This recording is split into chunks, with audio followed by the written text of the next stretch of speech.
Hello, Connective. Today we have the psychic reading cards. Looking for just one card today. One card from the psychic reading cards deck to read.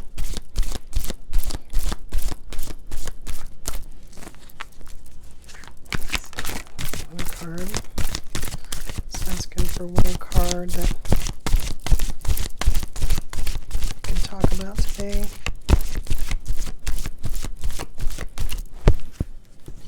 Any information needs to be discussed from this deck.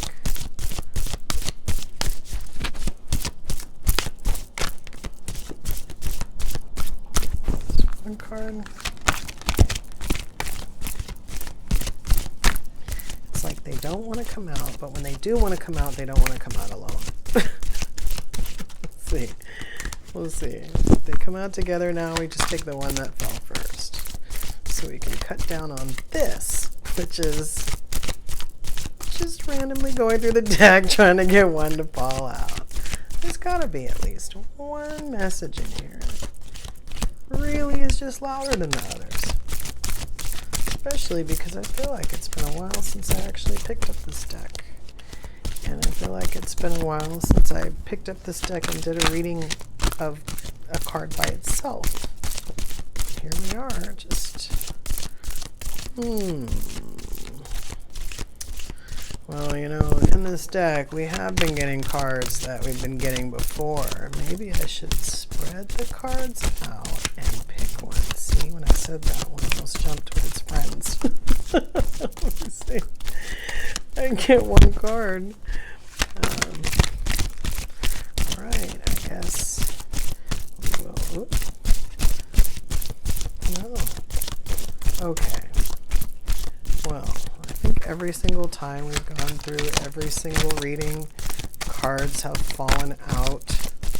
This time I may pick it. I may just pick it, or I may take this one that's half out. There's, oh, look at that.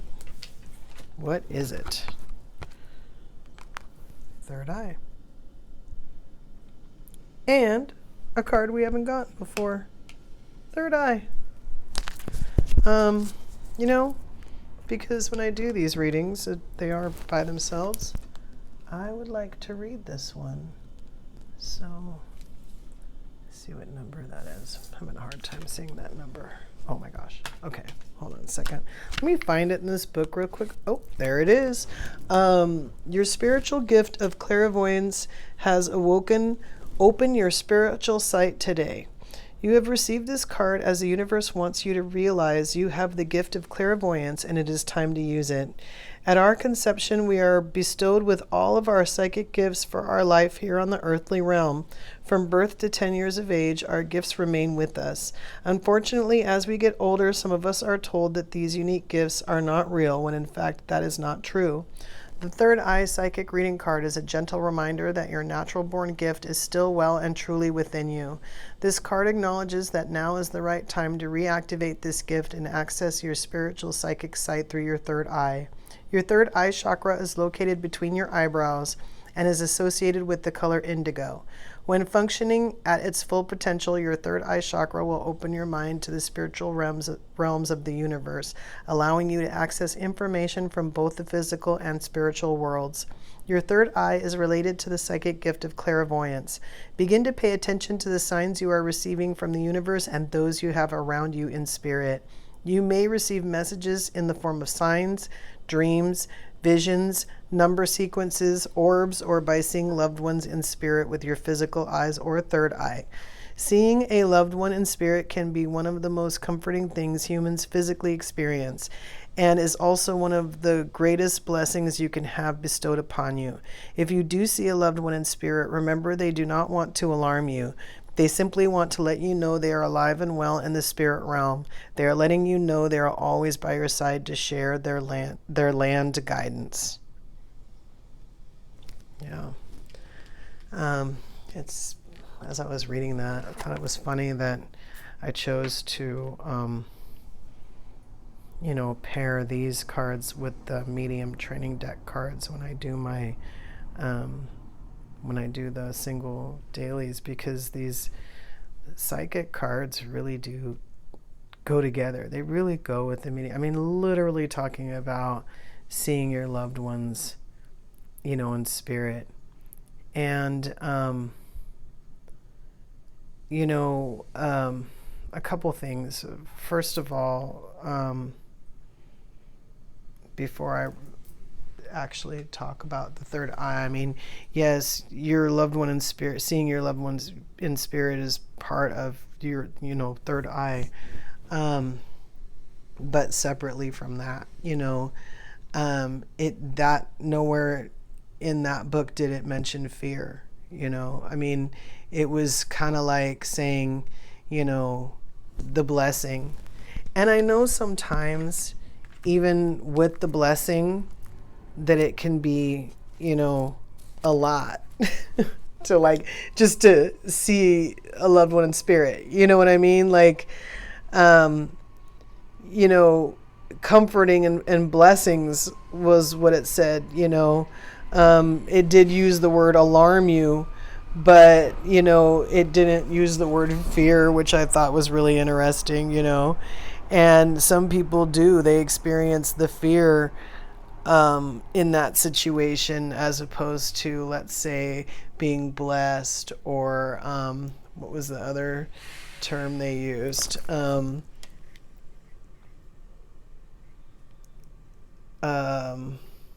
Comforting,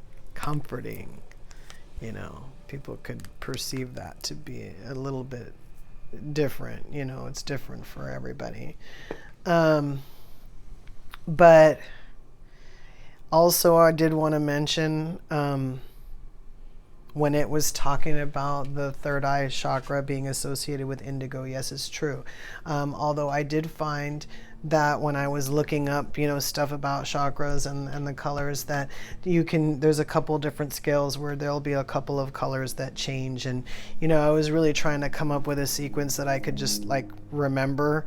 And I was having such a hard time at one point, but, I just sort of acknowledged like sometimes two colors, with the chakra. If I see more than one color that says it's about that chakra, sometimes I'll just use both colors.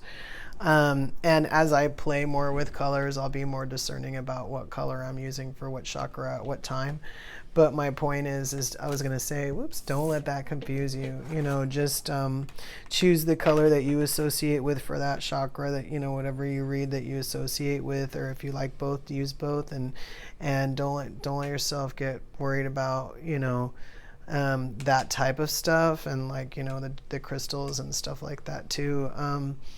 I tell you guys, to choose what's good for you. So if you're doing something and you're doing something with your chakras, and you're trying to make, like, say, one of them stronger, or one of them more protected, or one of them more grounded, but says to use this stone for this chakra, but you don't have, you can use the one that you want to use for protection or grounding, or whatever it is that you have, just use what you have to do what you want to do, and don't worry so much if you don't have it about the colors, or what colors are, or anything like that. It's the intention. When you're working on the third eye, you're working on the third eye. It doesn't matter what color candle you light. I mean, yeah, it would be helpful to have a white candle, or one that symbolizes the color of that chakra, sure. But it's not like your manifestation isn't going to be as good if you don't have a white candle or whatever. And then also with the third eye, we haven't really talked about that chakra a whole lot. It's actually got it's pointing out the spot where it actually is. People talk about, opening their third eye chakra, and, meditation this, and, I'll be honest with you, I've even seen stuff on YouTube where people are talking about, like forcing their third eye chakra open. And it's like, I think sometimes the reason why things are so hard for people is because they think that they can do something that they can't. Like, I heard something, and I firmly believe that it's true, only because, like I say in other videos too, like listen for what sounds true. And it sounds pretty true, you know, about forcing that eye open, you know, that your inner self kind of has control of that, like whether or not that opens for you. And so, you know, you can't really go against your inner self. Your inner self is still, you know, kind of governing what's going on. You know, you have free will and you have, you know, control here, but you don't have control of everything. It's the whole reason why, you know, it might be difficult sometimes for someone who wants to learn how to astro travel but just can't seem to figure it out, or someone who does astro travel but can't, you know, they're not sure if they're, you know, one time going to have trouble getting back, you know, or whatever. I mean, it's the reason why, because you don't have total control. I mean, some people do have the total control of their astral travel, but, you know, they might not have control of other things or other aspects of their spiritual awakening that they are experiencing, or not having any control over aspects of their, you know, spiritual awakening that they want to be experiencing, but they're not.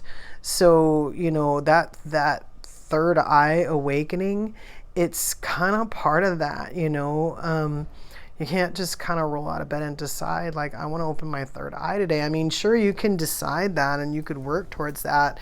And if it's supposed to happen in your life and you know, this resonates with you and this is something that hasn't happened yet and you want to work towards that, you know, that's different than forcing your third eye open. That is getting the notion to start working on something that's your destiny anyway, you know, in which case by getting up and focusing on that and, you know, making the decision and setting your intention and actively working on that, there is a possibility that you might be able to make that happen in your life sooner than you would have normally if you hadn't done all that. So yes, there, you know, you can push that along if you know, I believe if there was something that was supposed to happen anyway, kind of thing, you know. But you know, again, you know, a lot of people talk about, you know, using, you know, gifts for bad, this and that and the other thing. And it's like, you know, I get it or whatever, but I also, to a certain degree, believe that you're not going to have like full reign. Like if you know, if your intentions aren't pure, I just don't think that you're going to be allowed to do a whole hell of a lot, you know, especially as this planet evolves, you know, that I think that, you know, moving in this direction, your intentions really should be pure. You're just better off, others are just better off, but not even just because they need to be protected from you. Like, you know, I've been talking a lot about what you put out and what you get back, you know what I mean? And if you decide like you want to use a gift for something that isn't for the good of everyone or the good of everyone involved or the good of, you know, others, there's a good possibility that it could bounce back on you in a way that is not for your good either. I mean, that's what you're putting out there, you know what I mean? So, you know, if it is possible, because everybody has their own beliefs, and, you know, some people say, well, if it's possible in your head, then it is possible. If it's not a thing for you, then it's not a thing. Yes, that is true in a lot of situations, but I did hear that explanation applied in a way where it is not true. And the only reason why I know that is because I saw the result of what that person was saying may or may not exist based on what you think. And when I saw it, I didn't think anything of it. So, you know, some things do exist whether or not you want to acknowledge them. And at the same time, what's true for someone else may not be true for you. So think about that when you hear about things about third eye. There's a lot of stuff floating around. Some of it's not true. Some of it's just not true. Think about what's true for you, you know, when you hear it and you kind of decide, hey, that sounds true. You know, go on that information. And, you know, I've said it before too, don't just focus on one chakra. Even if this chakra was beautiful, you just had it, you know, the energy was great. There might be issues with the chakras around them or other chakras that need to be, you know, solid before you worry about this chakra anyway. And you would have to work on those too. So, sorry, you might want to work on them all together, or at least if you are going to spend time working on this one, that you work on the other ones too, because you do want them to be balanced. It's not all about this one. I know it's the fun one for everybody. I get it, but you know what? Sometimes if people have this and this gets activated for them, it's not so fun. I'm sure it sounds cool. You know, like, ooh, you know, I get to, you know, see auras, you know. And you know, I mean, I've seen, you know, palm tree auras. They're pretty impressive. But, you know, beyond that, I'm weighing against all the other stuff I've seen. You know, I don't think cool would be the word I would use to describe it. So, you know, consider that if you're trying to open this, like if it's not open yet, because this card is saying it's coming. If you got this reading, this card is saying it's coming. So if it hasn't happened yet, the question is, are you ready? You know, are you ready for that one? Because it's coming. So think about that till we meet again.